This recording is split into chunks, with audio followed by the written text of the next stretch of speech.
ఇంద్రధనుసు విరిసింది ఏడడుగులు నడవాలా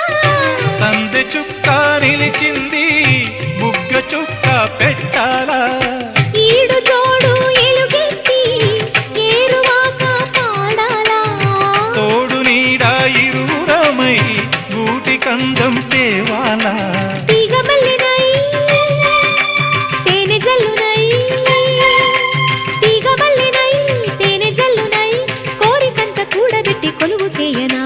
సరి గరిగ పగ పద పద సగరి సదస గరి సదస గరి సదస అందమైన వెన్నెలలోన అచ్చ తెలుగు పడుచువరే మల్లె పూల పందిరిలోకి నడచిరావే